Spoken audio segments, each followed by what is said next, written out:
Heipä hei ja tervetuloa Akvaarian Avatarin YouTube-kanavalle. Minä olen Raisa Uljas ja tänään minä haluan keskustella sun kanssa väheksynnästä. Aikaisemmalla videolla, miten päästän lähelle, niin mainitsin ohimennen sen, että ihmissuhdepelit sisältää aina väheksyntää ja että se väheksyntä on tässä yhteydessä transaktioanalyyttinen käsite ja transaktioanalyysi on siis sosiaalipsykologinen psykoterapia teoria ja miksi sillä on merkitystä, niin on se, että kun tiedostat, miten ja milloin väheksyt jotain, niin silloin voit vapautua niistä ihmissuhdepeleistä, joita sun elämässä on, ja voit päästä aidon intiimyyden tilaan. Mutta kerron näistä merkityksistä vähän syvemmin myöhemmin tässä videolla. Mutta ensin lähdetään liikenteeseen siitä, että mitä väheksyntä itse asiassa tarkoittaa tässä kontekstissa, tässä transaktioanalyysin kontekstissa. Eli mikä on väheksynnän merkitys meidän kyvylle, sinun kyvylle tehdä sulle itsellesi terveellisiä valintoja vaikkapa ravinnon, liikunnan, levon, rahan, vallan, työn, perheen, ihmissuhteiden, seksin, siis minkä tahansa asian suhteen ja luoda sun haluamaa elämää. Jackie Lee Schiff on 1975, hän on siis transaktioanalyytikko ja hän on määritellyt väheksynnän sillä tavalla, että väheksyntä on sisäinen mekanismi, jossa henkilöt pienentävät tai jättävät huomiotta joitakin puolia itsestään, muista tai todellisuudesta. Eli kyse ei ole siitä, kun vuorovaikutussuhteessa tulee se kokemus, että ei tule kuulluksi tai nähdyksi, että nyt jotenkin toinen ihminen väheksyy minua, niin se ei ole kyse pelkästään siitä, vaan itse asiassa kun sinä olet vuorovaikutuksessa, niin minun kutsu tästä eteenpäin on siihen, että huomioi aina se, mitä sinussa tapahtuu, miten sinä itse toimit ja miten sinä mahdollisesti jätät huomiotta joitakin asioita. Eli minun kokemuksen ja minun sanotuksen mukaan väheksyntä on mekanismi, jolla sinä pyrit muuntamaan todellisuutta niin, että se vastaa sitä tarinaa eli käsikirjoitusta.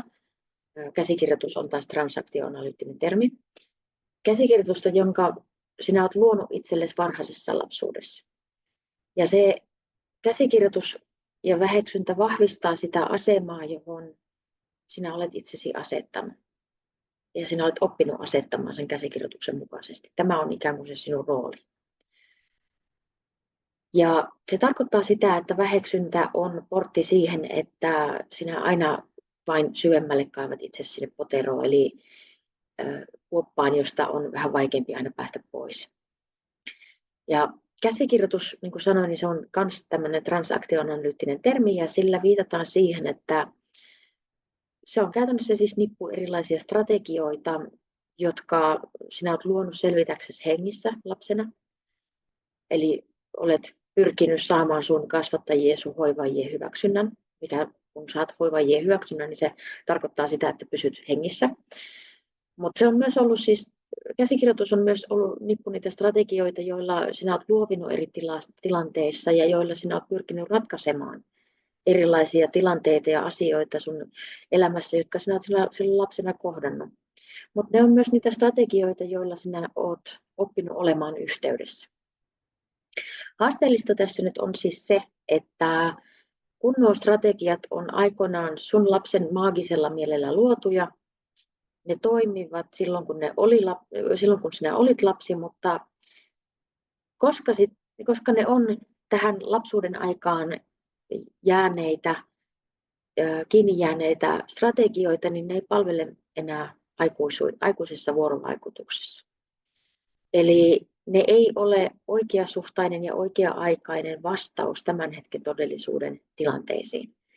Ja tämä on se yksi syy, tai yksi mun useammasta syystä, miksi asiat jää luuppaamaan samaa rikkinäistä levyä ja pyörittämään sitä samaa rullaa aina vaan uudestaan ja uudestaan.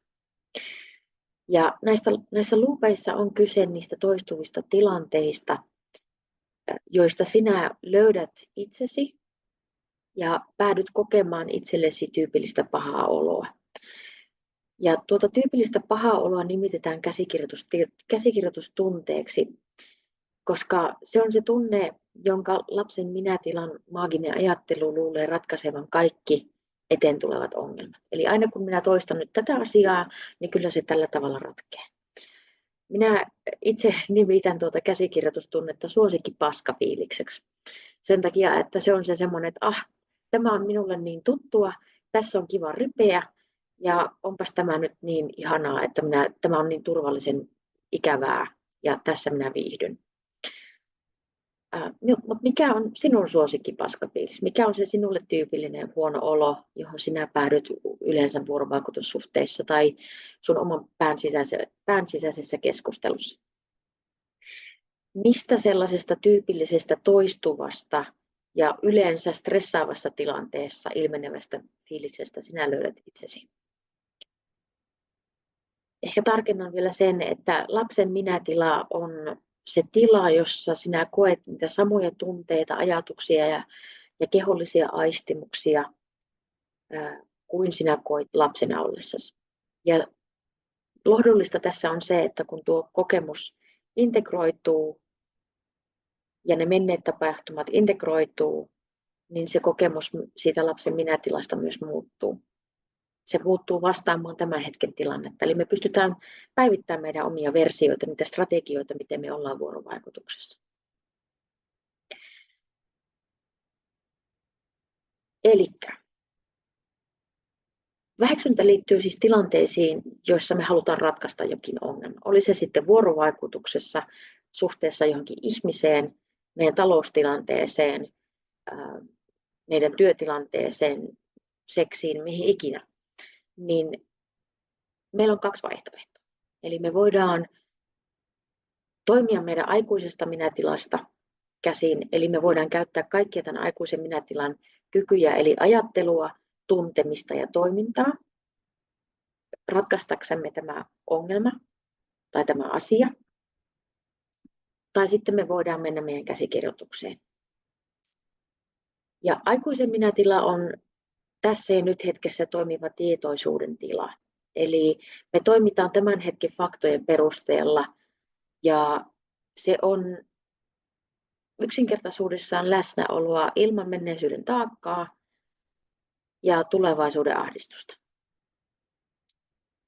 Ja sitten jos me taas mennään meidän käsikirjoitukseen, niin me aletaan sovittaa maailmaa niin, että se sopii niihin päätöksiin, joita me tehtiin lapsena.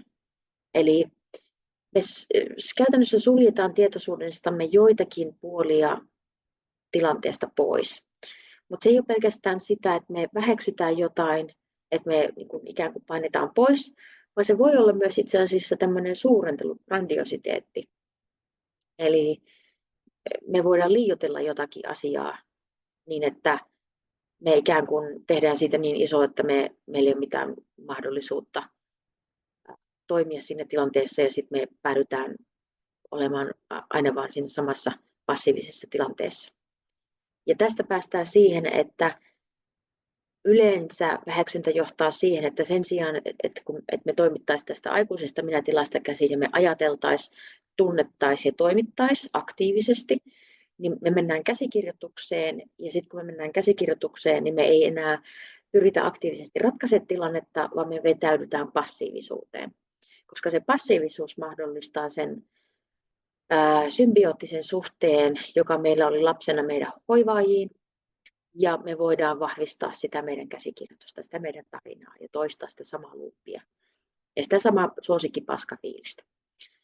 Ja tämä passiivisuus ilmenee usealla eri tavalla, eli se on tärkeää muistaa, että passiivisuus on aina osoitus siitä, että sinä tai minä tai me väheksytään jotain aspektia siitä tilanteesta, joka on käsillä, tai sitten meistä itsestämme tai maailmasta yleisesti. Se ensimmäinen tapa, miten passiivisuus voi ilmetä, on se, että sinä et tee mitään. Et siis tee yhtään mitään. Ja samalla kun tämä ei minkään tekeminen voi olla se ratkaisu ihmissuhdepeleissä, että ei reagoi eli ei tee mitään. Ja se ero tähän passiivisuuteen ja aktiivisesti ei minkään tekemiseen on se, että passiivisessa tilassa ei minkään tekeminen on apatiaa, se on lamaannusta. Eli sen sijaan, että sinä käyttäisit energiaa asian ratkaisuun, niin sinä suuntaatkin sen energian toiminnan pysäyttämiseen. Eli sinä et tietoisesti valitse sitä ja aktiivisesti valitse sitä, että minä en nyt tee mitään, vaan se lähtee alitajuisesti se sinun energia suuntautumaan siihen, että sinussa ei pääse mitään aktiivista toimintaa käyntiin. Ja siinä tilanteessa sinä väheksyt sun omaa kykyä tehdä asialle mitään. Eli tässä tilanteessa sulla on hyvin vähän tai lainkaan minkäännäköistä ajattelua. Eli jotta sinä voisit ratkaista tai käyttää sitä energiaa asianratkaisuun, niin sinun tarvitsisi ajatella niitä vaihtoehtoja esimerkiksi, mitä on saatavilla. Ja kun ei ole ajattelua, niin sitten se vetäytyy siihen apatiaan. Toiseksi passiivisuus voi olla ylimukautumista, eli silloin kun sinä olet ylimukautuneena, niin sinä toteutat sitä, mitä sinä oletat sinun lapsen minätilassa. Eli sinä olet itse silloin sinun lapsen minätilassa, eli sinä koet niitä samoja asioita, eli samoja tunteita ja ajatuksia ja aistimuksia, kun sinä koet lapsena. Ja sinä oletat tässä tilassa muiden sinulta toivovan jotain tiettyä ja sinä toivot tämän tietyn oletuksen mukaan. Ja sinä teet tämän toiminnan ja sinä toimit tämän oletuksen mukaan tarkistamatta muilta, että onko se oikeasti heidän toiveensa mukaista tai kuunteletko sinä edes sun omia tarpeita. Eli sinä et pysähdy kuuntelemaan sitä, että haluanko minä tehdä näin, tarvitseeko mun tehdä näin, vastaako tämä minun omia tarpeita, täyttääkö tämä minun omia tarpeita, ratkaiseeko tätä minun omaa tilannetta. Ja tämä on sillä tavalla kinkkinen tilanne, että se on sillä tavalla hyvin kannustava tila olla, koska toiset ihmiset kokee sinut hyvin auttavaisena ihmisenä. Ja kukas nyt ei haluaisi olla auttavainen ihminen. Mutta olennaista tässä on nimenomaan pysähtyä tunnistamaan niitä omia tarpeita ja omia tunteita ja omia rajoja. Ja tässä passiivisuuden muodossa on jo jonkinlaista ajattelua, mutta se yleensä on nimenomaan sen menneisyydessä opitun mallin mukaista. Eli se ajattelu ei vastaa sitä, mitä tässä hetkessä mahdollisesti vaadittaisiin, jotta se asia oikeasti ratkeaisi. Ja kolmas passiivisuuden muoto on levottomuus. Ehkä yllättävääkin, mutta odota, tähän kasvaa vaan aina vaan mielenkiintoisemmaksi. Eli levottomuus.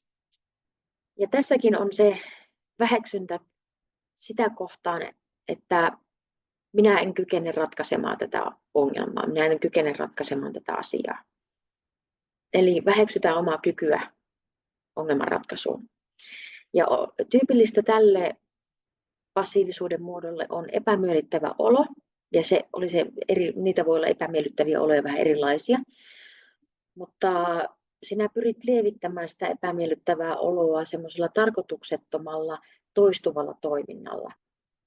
Ja sitä kautta se energia, joka sun systeemissä on, niin se suuntautuu ongelmanratkaisun sijaan siihen tarkoituksettomaan toimintaan, siihen levottomaan toimintaan. Ja tätä levotonta toimintaa on esimerkiksi sormien rummutus, paukuttelu tai sitten jalkojen vispaaminen ja vatkaaminen, kynsien pureminen, kynsinauhojen pureskelu, semmoinen hiusten pyörittely, ruoan ahmiminen. Tätä voi olla kaiken näköistä somen tämmöinen doom scrolling, että vaan nyt annetaan mennä ja tuijotellaan ja pistetään menemään. Sen sijaan, että oikeasti suunnattaisiin se energia sitten asioihin, jotka on oikeasti merkityksellisiä. 4. passiivisuuden muoto on toimintakyvyttömyys ja väkivalta. Eli tämä voi olla hyvinkin yllättävä asia sulle oppia, mutta tässä passiivisuuden tasossa alitajuisesti odotat jonkun toisen ratkaisevan tilanteen sun omasta puolesta. Ja se toimintakyvyttömyys voi ilmetä psykosomaattisina oireina. Se voi ilmetä psyykkisenä romahtamisena tai alkoholin tai huumeiden väärinkäyttönä. Ja se toimintakyvyttömyys voi olla sisäänpäin kääntynyttä väkivaltaa, eli väkivalta voi olla ulkoista asioiden bussipysäkkien hajottamista lauantai-iltana, se voi olla ihmisten hakkaamista, se voi olla itsen vahingoittamista, mutta se voi olla myös sisäisesti semmoista väkivaltaa. Ja itse olen tässä omassa kokemuksessa tunnistanut sen vaikkapa niin, että kun minulla on nousemassa pinnalle jokin semmoinen vahva, pitkään piilossa ollut tunne, aito tunne. Ja niin, no ehkä annan sen puitteen vielä siinä, että kun itsellä on tämmöinen jäsentymätön kautta takertuva kiintymyssuhdemalli, mihin liittyy se, että kaoottisuutta pyrkii, että minä pyrin välttämään kaoottisuutta ja kaoottisuuden herättämää turvattomuutta ja pelkoa kontrolloimalla, niin se kontrollointi saattaa ottaa semmoisen sisäänpäin kääntyneen väkivallan muodon. Eli se passiivisuus, sen sijaan, että minä suostuisin aikuisen tilasta tuntemaan sen turvattomuuden ja pelon, niin minun kokemuksessa se herättää ensin semmoisen tosi vahvan aggressiivisen tarpeen pakonomaiseen juoksemiseen. Eli itselläni on ollut menneisyydessä aikaisemmin 10 vuotta bulimiaa ja tämmöistä pakonomaista urheilua, eli tämmöinen pakonomainen levoton toiminta on mulle ollut myös urheilua sen jälkeen, kun olen kilpaurheilusta päästänyt irti.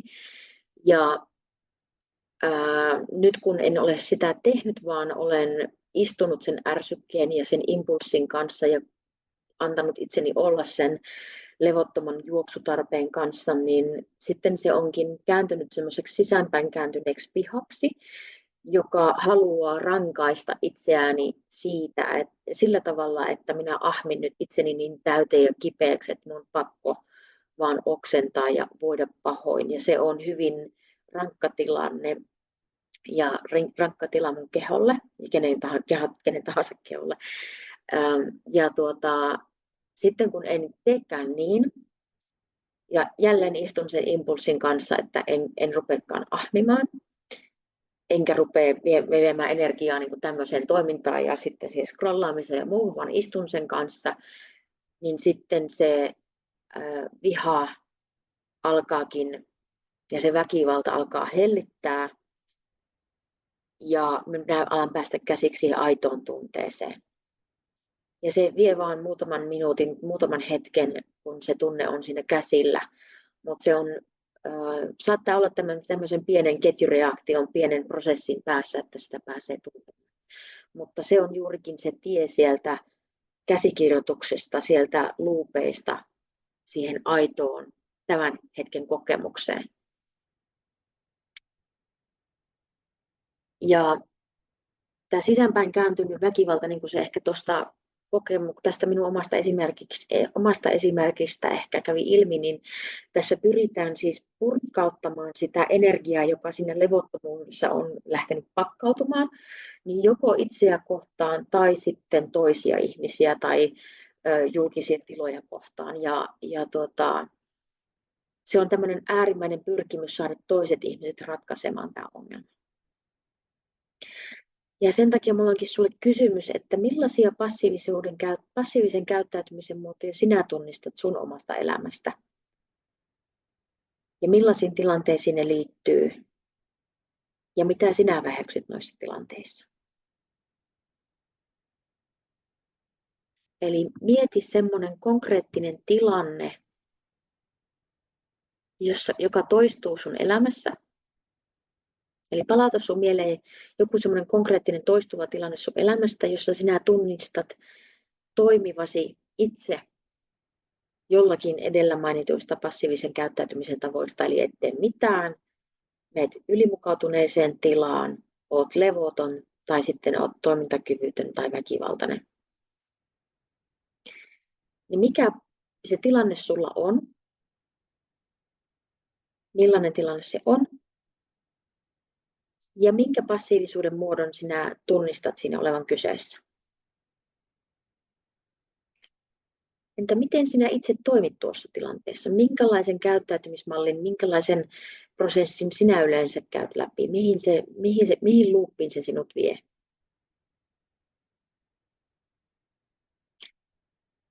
Ja mitä sinä saat tästä tilanteesta? Eli mitä sinä hyödyt?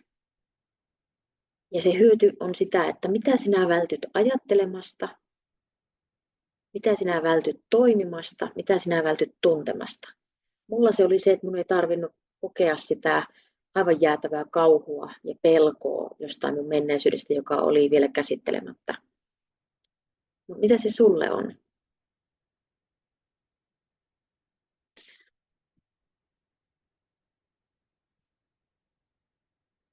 Tämä on hyvin tärkeä asia pysähtyä. Ja jos tarvitset vähän lisää aikaa, niin voit pysäyttää tämän videon ja ihan tehdä tämä harjoitus ihan omassa rauhassa. Ja palata sitten tämän videon ääreen.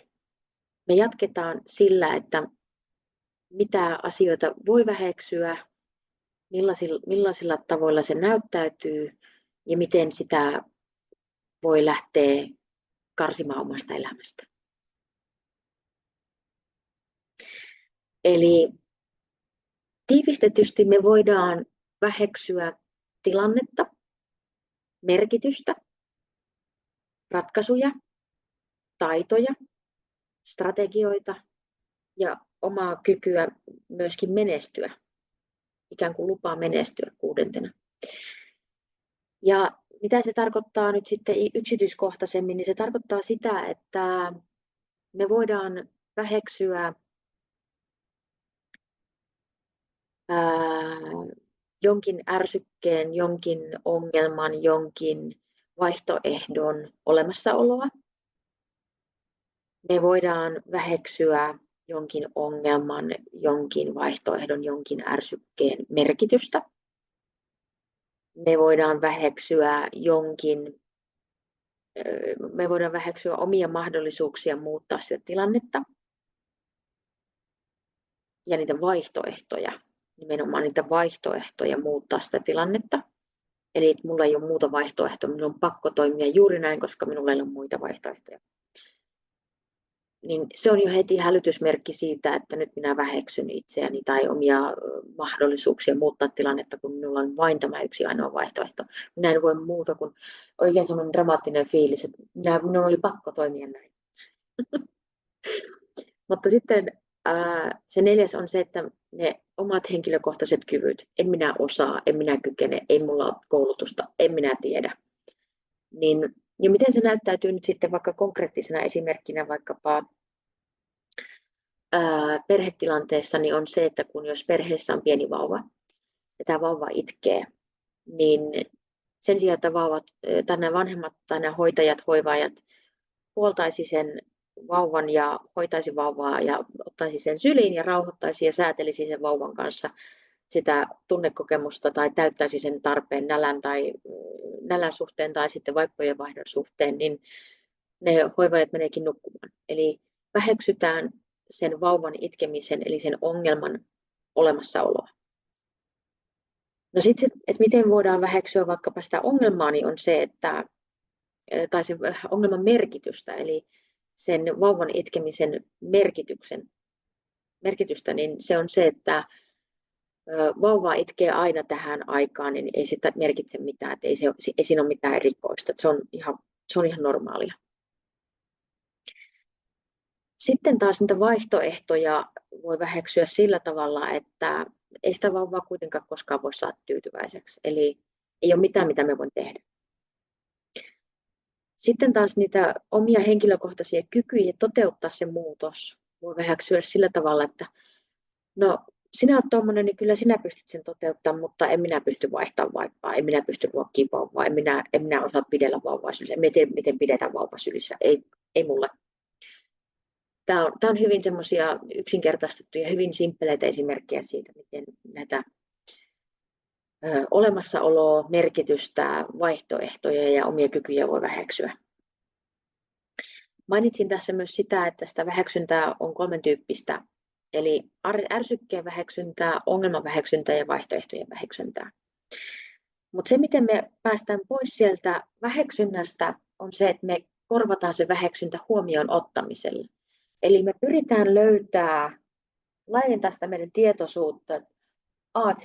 Että sen sijaan, että me oltaisiin kapeakatseisia, niin me ihan kirjaimellisesti avataan sitä meidän näkökenttää ja me aletaan nähdä tässä elämässä muitakin todistusaineistoja muunlaisista tarinasta kuin siitä, joka vahvistaa sitä meidän omaa käsikirjoitusta, sitä meidän omaa tarinaa, sitä meidän omaa traumaluuppia. Eli me tunnistetaan se, että jos mulla on jalka murtunut, niin kyllä, mulla on jalka murtunut. Minä en voi jatkaa sitä kävelyä ilman, että mulla menen lääkäriin ja käyn hakemassa siihen kipsiä, otan vähän saippua ja makaan sängyssä seuraavat 7 viikkoa. Eli se on olemassa, se jalka on murtunut. Ja sitten eli tämä on se, että se ongelma on olemassa, jalka on murtunut. No sitten se, että miten se väheksyntä korvataan sillä tasolla 2, eli että otetaan huomioon se ongelman merkitys, niin on se, että okei, mulla on jalka murtunut. Minä en voi juosta maratonia, minä en voi, vaikkapa jos minä olen työssä, jossa minun tarvii liikkua fyysisesti, olen sitten vaikka ryhmäliikuntaohjaaja tai postinkantaja tai mikä ikinä, niin minä en voi tehdä minun työtä. Että se on oikeasti ihan vakava asia, että mulla on jalka murtunut. Ja sitten se 3. taso, että myöntää sen, että on vaihtoehtoja.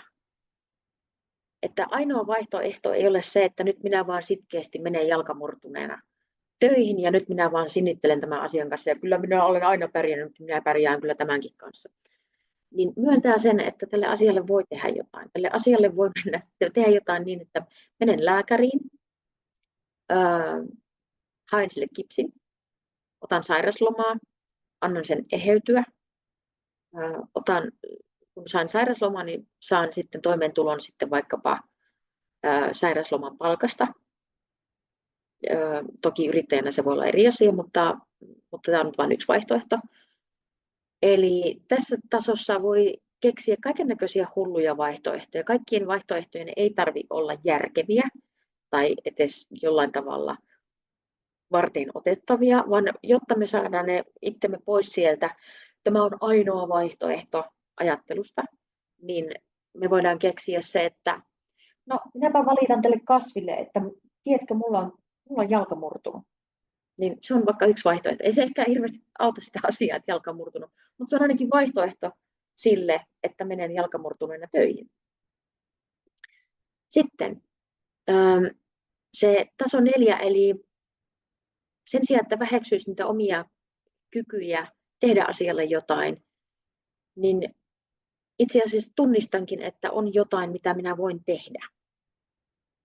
Minä voin tehdä sen, että koska en voi kävellä tällä jalalla minnekään, kun tämä on murtunut, niin soitanpa taksin ja menen taksilla sairaalaan ja menen tai lääkäriin ja sitä kautta sitten voin tehdä oman osani.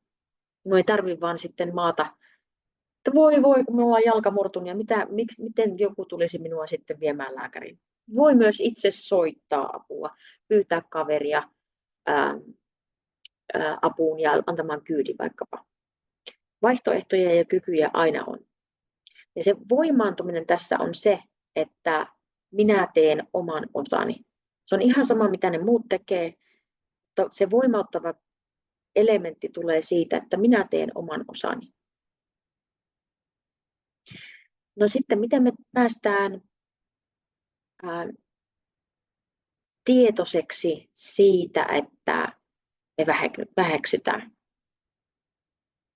Minä annan nyt yhden monista tavoista tunnistaa näitä asioita, koska nämä on semmoisia, mitä sinä voit lähteä kokeilemaan sun omassa elämässä. Tämä väheksyntä ja muutkin nämä tämmöiset vuorovaikutusasiat, mitä näissä videoilla käyn lävitse, niin nämä on asioita, joita minä käyn minun asiakkaiden kanssa läpi terapiassa ja minun kursseilla ja toivon, että niistä on apua myös tämän videon avulla. Ja jos haluat näitä lähteä tutkimaan tarkemmin ja syvemmin sun omassa elämässä, niin ota ihmeessä yhteyttä raisa.uljas@gmail.com ja voidaan jutella siitä, että onko jotain semmoista tilannetta, että jos haluat multa yksilöterapia-apua, niin tervetuloa. Ja jos haluat jollekin mun kursseille tai työpajoihin, niin saat niistä lisätietoa ja voin heti vaikka linkata tonne tämän videon alle sitten. Nyt on 12. elokuuta 2024 alkamassa minun ja Simo Annalan ohjaamana tämmöinen kurssi kuin Oman elämäsi ohjat -verkkokurssi, ja se on 7 kertaa 3 viikon välein maanantaisin tavataan ja käydään lävitse juurikin näitä asioita, joilla me voidaan voimaantua ja ottaa oman elämän ohjat ihan kirjaimellisesti. Mutta saat siitä lisätietoa tuosta videon alla olevasta linkistä, niin jatketaan tässä siitä, että miten me päästään tunnistaa sitä väheksyntää. Ja tunnistat sen väheksynnän sellaisesta ajattelusta esimerkiksi, että minä olen ok ainoastaan jos. Toi toinen hyväksyy minut ainoastaan jos. Minä kelpaan tai minä riitän ainoastaan jos. Ja nämä on tämmöisiä ehdollisia olemassaolon oikeutuksia. Ja ne tiivistyy 5 tämmöiseen hiostajaan. Niitä nimitetään transaktioanalyysissä hiostajan. Eli ne nalkuttaa siinä korvajuurissa, että jos et sinä nyt tätä teet tällä tavalla, niin sinä et kelpaa, sinä et riitä ja sinä et ole sen hyvän arvoinen ja pälä. Ja se ensimmäinen niistä on se, että olen ok ainoastaan, jos olen täydellinen. Multa meinasi tämä video jää tekemättä just sen takia, että mulla oli tämmöinen hiostaja käynnissä. Minä ajattelin, että no en minä itse asiassa ihan tiedä täysin kaikkia sitä näkökulmaa ihan kaikelta kantilta, että miten tämä väheksyntä liittyy vaikkapa dissosiaatioon tai miten trauma liittyy väheksyntään ja miten sitä ja meinasin jättää tämän tekemättä, mutta sitten minä hokasin, että kappas. Mullahan on täällä tämmöinen ole täydellinen käsky, eli minä olen ok ainoastaan, jos olen täydellinen hiostaja. Ja sitten ryhdyin nyt tuumasta toimeen, eli pääsin sieltä passiivisuudesta pois ja pääsin nyt tekemään tätä toimintaa ihan suoraan ja aktiivisesti. Ja se toinen hiostaja on se, että olen ok ainoastaan, jos miellytän muita. Tämä liittyy siihen ylimukautumiseen muun muassa. Ei ole ainoa asia, johon se liittyy, mutta liittyy muun muassa siihen ylimukautumiseen. Eli että minun pitää luopua minun tarpeista ja minun rajoista ja minun tunteista. Minun pitää miellyttää toista, mutta tehdä toisille ihmisille asioita. Ja sitä kautta minun on ainoastaan ok, eli arvokas, riittävä, hyvä, mikä ikinä se on. Mutta se ok, niin kuin se, mitä transaktioanalyysissä käytetään kuvaamaan kaikkea tätä latausta, mikä siellä sisällä sitten oikeastaan on. Eli olen täydellinen, miellytän muita. Sitten se 3, olen vahva. Olen ok ainoastaan, jos olen vahva. Ja se tarkoittaa just tätä vaikkapa tämä luumurtuma esimerkki, että kyllä minä nyt pärjään, että vaikka mulla on jalka murtunut, niin minähän menen töihin. Ja tässä on ennenkään näin pienistä asioista valitettu tai miten sen haluaisin ilmaista. Eli hyvin karrikoitu esimerkki siitä ja toisaalta siihen vahvuuteen voi liittyä se, että vahvuus tarkoittaa sitä, että ei tunne. Ei ole lupaa tuntea. Että on vahvaa vaan, jos nyt vaan puskuttaa menemään ja ei jää itkemään, ei jää suremaan, ei pysähdy oikeasti aistimaan sitä, mitä itse asiassa tapahtuu. 4. hiostaja on, että olen ok ainoastaan, jos yritän kovasti. Eli nyt mun pitää tehdä ihan hirveästi töitä, mun pitää onnistua ja mun pitää tehdä ihan kamalasti kaikkea ja sit mä oon ok. Usein tämä yritän kovasti on sitä, että siitä yrittämisestä huolimatta niin siinä ei onnistu, vaan jollain tavalla sabotoi viime hetkellä itsensä. Mutta se pointti onkin siinä energiassa, nyt mun pitää hirveän kovalla paineella nyt vaan tehdä ja yrittää kovasti. Ja se on nimenomaan se siinä yrittämisessä. Se ei ole siinä, että saako aikaan ja onnistuuko, vaan että nyt vaan yrittää, niin se on semmoinen merkki siitä, että nyt on jo jossain väheksynnässä menossa ja jossain oman käsikirjoituksensa ja oman ihmissuhdepelinsä porteilla. Ja sitten se viimeinen hiostaja on se, että pidän kiirettä. Eli semmoinen ihminen puhuu ihan älyttömän nopeasti, ja nyt on ihan hirveästi kaikkea, ja nyt minä aion keskeyttää, ja nyt minä en malta odottaa, että mitä sinä puhut. Minä viimeistelen tämän lauseen sinun puolesta, niin no, pidähän kiirettä nyt vaan näin. Se näyttäytyy vuorovaikutuksessa vaikkapa tällä tavalla, mutta se näyttäytyy myös ihan sillä tavalla, että tekee asioita viime tinkaan. Se näyttäytyy sillä, että koko ajan on semmoinen hoppu, että ei ole aikaa laskeutua siihen omaan oloon. Eli olen täydellinen, miellytän muita, olen vahva, yritän kovasti ja pidän kiirettä. Niin lähde tunnustelemaan näitä asioita sun elämästä, mitä sinä tunnistat omasta arjesta, sun omasta toiminnasta, sun omasta sisäisestä kokemuksesta. Ja jos saat näistä itsesi kiinni, niin anna itsellesi lupa toimia toisin. Anna itsellesi lupa, että sun ei tarvitse olla täydellinen, sinä saat tehdä virheitä. Sinun ei tarvitse miellyttää muita, vaan sulla on lupa pitää huoli omista rajoista ja huolehtia omista tarpeista ja tunteista. Sinä saat olla heikko, sinä saat tuntea. Ja sinun ei tarvitse yrittää kovasti, sinä saat onnistua vähemmälläkin, vähempikin riittää. Ja sinä saat ottaa oman aikasi. Näiden lupien myötä niin minä toivotan sulle aivan ihanaa, autenttista, rakkaudellista päivän jatkoa, viikon jatkoa ja toivottavasti kohdataan jossain vaiheessa. Moi!